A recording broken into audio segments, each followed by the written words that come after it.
Hi, I'm Carla, and I've been a restaurant manager for 5 years now. Since then, I put several people through the shift management training program. As with most of our training programs, the shift management program relies on the coach to help the new shift manager get through the program. In the Management Development Program for Shift Managers, also known as MDP1, there is a coach guide. This guide helps you monitor and support the shift manager trainee through the training program by providing suggested training and meeting schedules for each topic, answers to the exercises and nuts and bolts assessments, directions for shoulder-to-shoulder activities. It's a great resource, and you'll need to be familiar with it before you start coaching. The coach guide will give you details, but today, I'm going to get you started by giving you an overview of the program and some ideas for how you can better coach trainees through it. Think of me as your talking coach guide. Let's get started by taking a look at each part of the program. The first step of the shift management program is completion of the station and trainer verifications.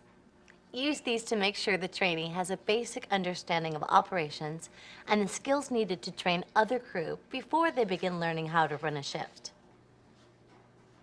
The components for this part of the training are training and SOCs for the crew development program, maintenance verification, and crew trainer verification. As the coach, you will check to make sure all of these are complete. Next, the shift manager trainee begins transition to management at McDonald's. The goal of this training is to introduce the trainee to McDonald's and the responsibilities of being a shift manager. Using the Transition to Management workbook and a video, they will also learn basic people skills. A nuts and bolts assessment is completed at the end of the workbook. The next topic, area management, focuses on managing the production, front counter, and drive-through areas. After completing the MDP exercises, nuts and bolts assessments, and shoulder-to-shoulder activities with you, the trainee must be verified managing these areas before starting the next topic. In the shift management section, the trainee learns about managing the entire process, pre-shift, managing the shift, and post-shift. They also learn about food safety and safety and security procedures. This section includes a video, exercises, shoulder-to-shoulder activities, and the nuts and bolts assessment. As the coach, you will work with the trainee 2 to 3 shifts per week to prepare them for verification. You will then conduct the shift management internal verification. It is also your responsibility to set up the external shift management verification with your owner-operator or supervisor. After completing all of the workbooks, the trainee attends ServSafe or equivalent food safety training. Then, after completing food safety training and course pre-work, trainees will attend Big Shift Management class. The goal of Shift Management class is to prepare a shift manager to create a positive work environment in the restaurant that supports delivering outstanding QSC to our customers. The course focuses on how to manage people, customer satisfaction, and the shift for QSC. During class, trainees create an action plan that will serve as a guide for applying their new skills back at the restaurant. Once all the requirements have been successfully completed, the trainee is officially a shift manager. Another component of the MDP focuses on the shift manager's development process. This process is a continuation of the trainee's performance work plan and individual development plan, with the emphasis now on the functional competencies for a shift manager. So now that you know what the trainee will learn, let's talk about how to coach them through it. To be successful, the shift manager trainees must take the skills and knowledge learned in training and apply them to their job. As the coach, you have the responsibility for making sure the trainee applies the new skills and knowledge correctly. The coach guide is organized to help you accomplish this. Remember, You will need to schedule your time, as well as the trainee's time for training meetings. These are the steps in the training process. Conduct an initial meeting to discuss the overall training program and create a plan for completing the shift management training program. For each individual topic, meet to introduce the topic and set the schedule for working through it. Schedule the trainee for time off the floor to read and complete the exercises in their workbook. Schedule time for both you and the trainee to review exercises and answer questions they may have. Schedule time for both you and the trainee to complete shoulder-to-shoulder training activities. Conduct verifications. Your coach guide explains when and how to do each of these in detail. You also need to display good coaching skills. These are probably familiar to you. Here are some things to keep in mind. Develop trust by doing what you say you will do and supporting them through the training. Provide constructive feedback in private. If you don't know the answer to a question, let them know that you will find the answer and get back to them. Then follow through. Clarify what you expect of the trainee and make sure they understand what you are asking of them. Give appreciative and constructive feedback. Motivate and inspire. I guess the best way to introduce you to this process would be to show you how it's done. Let's take a look at Betty, a first assistant, and how she conducts her first coach meeting with Adam, our shift manager trainee.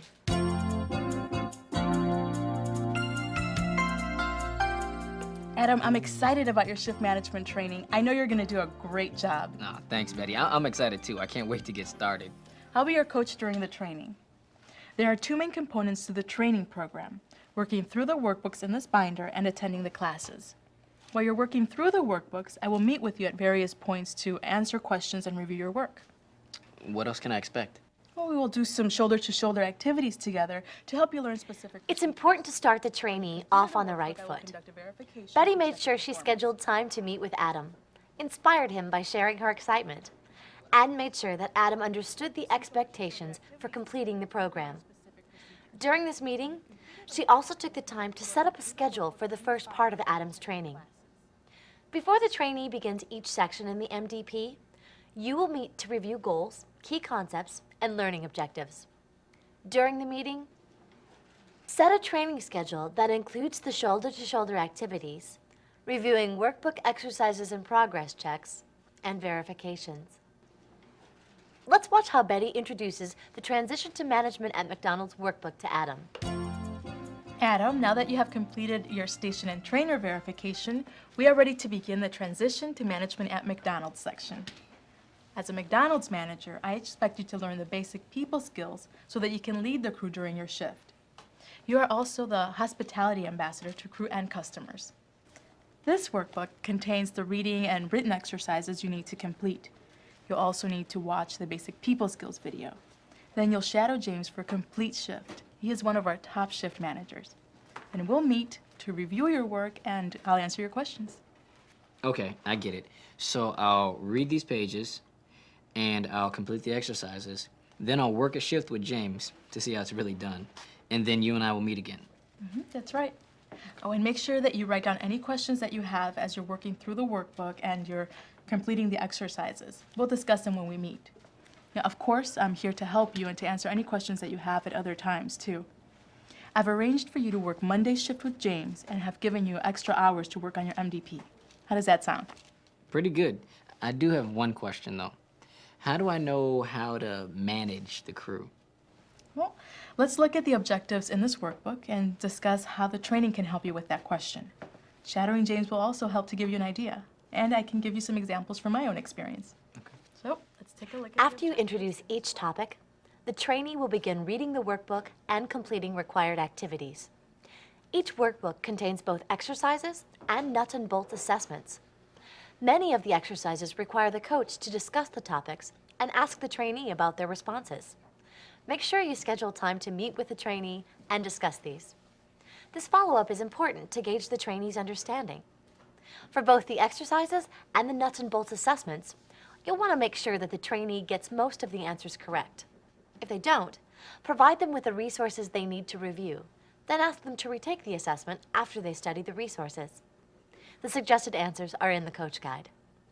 Let's take a look at how Betty demonstrates this. Adam, you have been completing your work on time and demonstrating a good understanding of the information in this workbook. Well, thanks. I'm learning so much about how to manage a shift. I can see your improvement over the last few weeks. Today I want to review the exercises in the Area Management Workbook.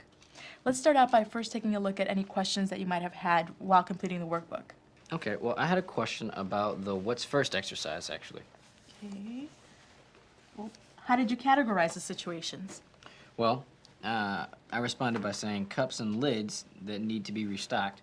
Well, that prevents prompt service. The garbage is overflowing. Well, that affects the appearance of the restaurant. And a customer that is complaining about cold fries. Well, that's related to quality of product. That's right. And which one would you handle first? I would ask a crew member to handle the restocking while I would go and speak with the customer. That way, two problems are being handled quickly. Then I would ask a crew member to empty the garbage. I think you have done a good job thinking this through. Through this meeting, Betty determines that Adam understands the concepts presented in this section. This is important to verify before proceeding further. Betty encourages and provides positive feedback to Adam. In addition to reviewing exercises and nuts and bolts assessments with the trainee, you will conduct shoulder-to-shoulder training activities to teach a specific procedure or skill. As you conduct the shoulder-to-shoulder training, explain what you are doing and why you are doing it so that the trainee has a clear understanding.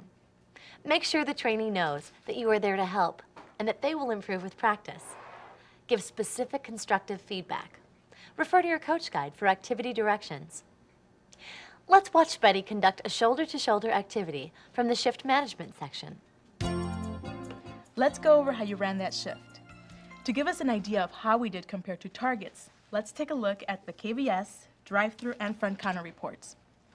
This discussion will help us get an idea of how we can make it even better next time. And don't worry, we'll do this several times a week for the next 2 to 3 months, so you'll have plenty of time to practice what you've learned. That's good. So, let's talk about how it went. Overall, what do you think went well today? Well, I think the kitchen area went pretty well. And so did service until I sent my fry person away. Can you restock the cups at the front counter, please? Thanks. Wasn't a great idea. We got stuck without any fries. How do you think you could have handled that differently? First thing I might do is keep my fry person, or at least check positioning on the other crew to make sure that if I do take over, I wouldn't get stuck there. And also, Shoulder-to-shoulder training is a great time to practice good coaching skills. Specifically, Betty encourages Adam and puts him at ease by making sure he knows they will work together to improve Adam's performance. She also tells him that he will improve with practice. Betty also asks Adam questions to verify his understanding, and when they look at how Adam did compared to his targets, Betty will provide him with very specific constructive feedback. Shoulder-to-shoulder activities aren't one-time events. You'll need to schedule time to repeat the shoulder-to-shoulder training with the trainee until they can demonstrate that they can do the activity themselves. Some topics require verification of performance before going forward. You conduct the verifications to measure the trainee's skills and knowledge and application to the job. Okay, Adam, today I'll be conducting your shift management verification. Yesterday we met to set the targets. Right, and I just reviewed the targets, and I completed my pre-shift travel path, so I think I'm ready to go. Great. I will be observing you managing the shift in the areas that we talked about yesterday. Remember to use good problem-solving techniques and make adjustments as needed. I will be recording my observations on this form, and then we can talk about it at the end of your shift. Great.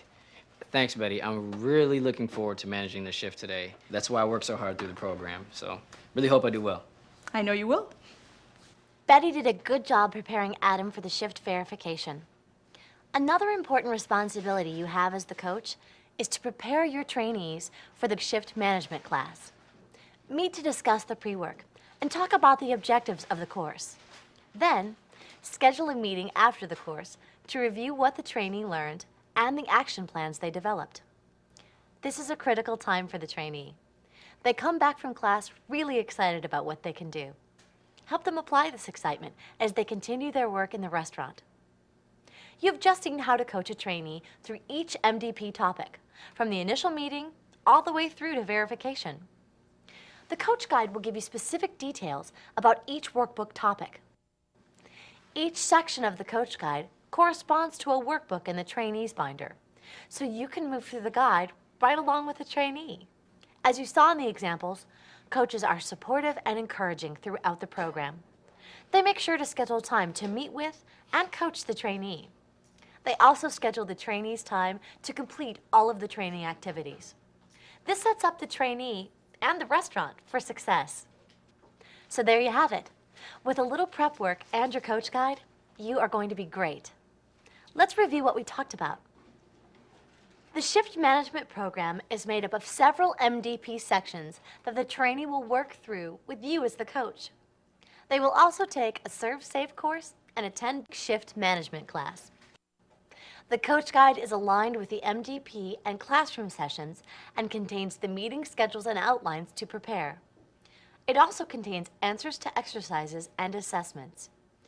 Use it to review and answer the trainees' questions for each workbook and class, and verify that they can apply what they learned on the job. Remember that the Coach Guide has the tools you need to coach a shift manager trainee from start to finish. Becoming a shift manager requires hard work, so make sure that the trainees have sufficient time to complete each MDP module. Support them through coaching. Put it all together and you'll get well-trained shift managers that deliver great QSC and really wow our customers. Good luck and have fun!